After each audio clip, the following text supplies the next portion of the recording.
மீனராசி அன்பர்களே, உங்கள் ராசிநாதன் குரு 2ஆம் வீட்டில் இருக்கிறார். ராசியில் குரு இருக்கிறார். ராசிக்கு 7ஆம் வீட்டில் கேது, ராசிக்கு 12ஆம் வீட்டில் சனி. வருட கிரகங்களில் குரு ஒருவரே ஏப்ரல் 30ஆம் தேதி வரை உங்கள் பணத்தேவையை முழுவதும் பூர்த்தி செய்பவராக இருப்பார். குடும்பத்தில் மகிழ்ச்சி ஏற்படும். தொழில் சிறப்பாக நடக்கும். கேட்ட இடத்தில் கடன் கிடைக்கும். பணவரவு சரளமாக இருக்கும். கொடுத்த வாக்கை காப்பாற்ற முடியும். பேசும் வார்த்தைகளில் ஆழ்ந்த அறிவும் ஞானமும் இருக்கும்.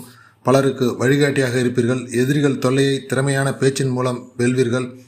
நீண்ட நாள் நோய்கள் விலகும். தாய்மாமன் வழியில் இருந்து வந்த பனிப்போர் விலகும். மே மாதத்திற்கு பிறகு உங்கள் முயற்சியில் வெற்றி பெறுவீர்கள். இல்லத்தில் திருமணம் நடக்கும். சகோதர ஒற்றுமை ஏற்படும். தந்தையுடன் இருந்து வந்த கருத்து வேறுபாடுகள் நீங்கி தந்தையின் ஆரோக்கியம் நன்றாக இருக்கும்.